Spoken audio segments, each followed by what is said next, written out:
The Federal Reserve has just ended quantitative tightening in December and made an additional rate cut like the markets expected.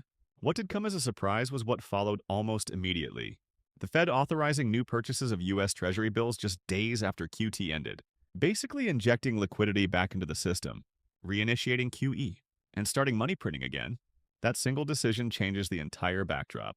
Because whenever money printing returns, it's not only about interest rates, it reshapes risk-taking asset prices and the direction of the entire financial system. This move raises a critical question. Are we about to see asset prices pushed higher simply because more money is flowing into the system? Or is this a warning signal from the Fed itself, a sign that policymakers see deeper economic and financial stress building beneath the surface? To answer that, we need to look beyond the headlines and understand what the Federal Reserve actually did, and more importantly, why it felt compelled to act now. On the surface, the Fed's action looked technical. There was no emergency meeting, no dramatic language, no announcement of unlimited stimulus. Instead, the New York Fed quietly released a schedule showing it would begin buying tens of billions of dollars in short-term U.S. Treasury bills. But the mechanics matter far more than the messaging. When the Fed buys treasuries, it does not use existing money. It creates new reserves and injects them directly into the financial system. That increases liquidity, eases funding stress, and lowers short-term borrowing costs. Even if policymakers avoid the word QE, the economic effect is pretty much the same.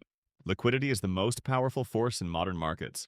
When liquidity expands, asset prices tend to rise. When liquidity contracts, markets struggle. This is why even relatively small Fed purchases can have an outsized psychological impact.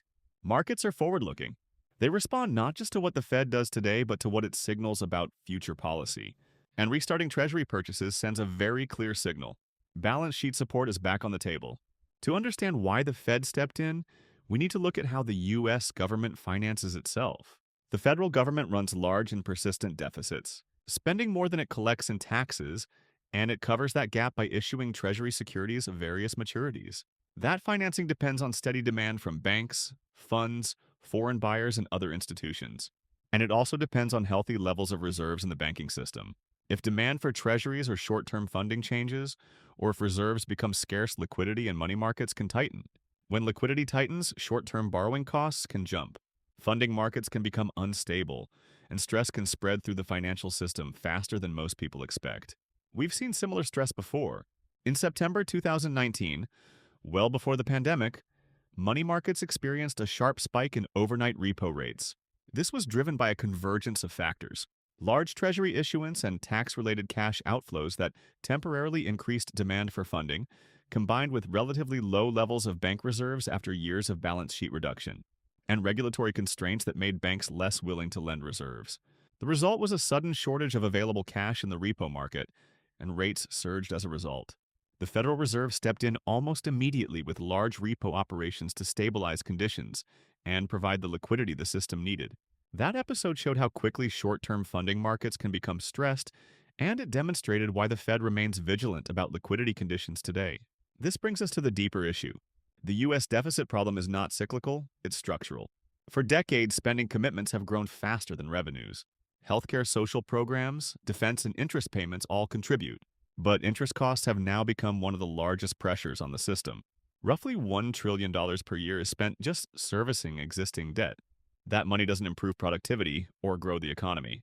It simply keeps the system functioning. Here's where the feedback loop forms. To pay interest, the government often issues more debt. More debt leads to higher costs for serving that debt. These costs require even more borrowing. At some point, private markets struggle to absorb the volume without disruption. When that happens, the Fed becomes the buyer of last resort. This is not a policy choice. It's a consequence of arithmetic. And it's why money printing keeps returning even after long periods of tightening. Some argue that buying around $40 billion in treasuries is insignificant relative to the size of the economy. But that misses the point. The importance of this move is not the dollar amount. It's the signal. The Fed is telling markets that liquidity is once again a priority, that balance sheet reduction is no longer the focus, and that it is willing to intervene when funding conditions tighten.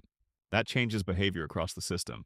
Banks become more willing to lend, investors become more comfortable taking risk, and markets begin to respond less to fundamentals and more to liquidity expectations.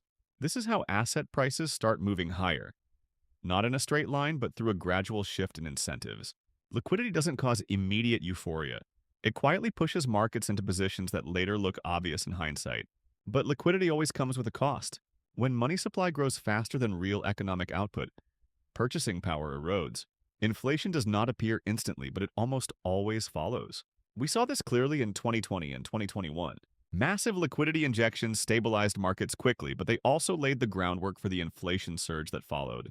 Central banks then had to respond with aggressive rate hikes, slowing the economy and tightening financial conditions. History offers a clear warning. In the 1970s, inflation was allowed to persist for too long. Policymakers hoped it would fade on its own. It didn't. Inflation expectations became embedded in wages and prices, and when the Fed finally acted, it had to raise rates aggressively, triggering deep recessions. The lesson is simple. Liquidity can delay consequences, but it cannot eliminate them. As long as liquidity is expanding, investors respond by moving into assets that are harder to print. Stocks, real estate, commodities, precious metals. This is known as the debasement trade. Asset prices rise not because fundamentals are strong, but because holding cash becomes riskier over time. Volatility still exists, but the overall direction is supported by money flows. The danger comes later when inflation forces central banks to reverse course. So the real takeaway is this. Markets today are driven less by earnings and growth and more by liquidity cycles. The Fed's return to Treasury purchases is not a minor technical adjustment. It's a signal that deficits are pressuring the system and liquidity risks are rising. This new wave of money printing can fuel higher asset prices in the near term, but it also increases the probability of inflation and future tightening. Understanding that trade-off is essential, because in a world driven by liquidity, those who understand the cycle are prepared, and those who don't are often caught off guard when it turns. If you like this video, please don't forget to like and subscribe. And until the next time,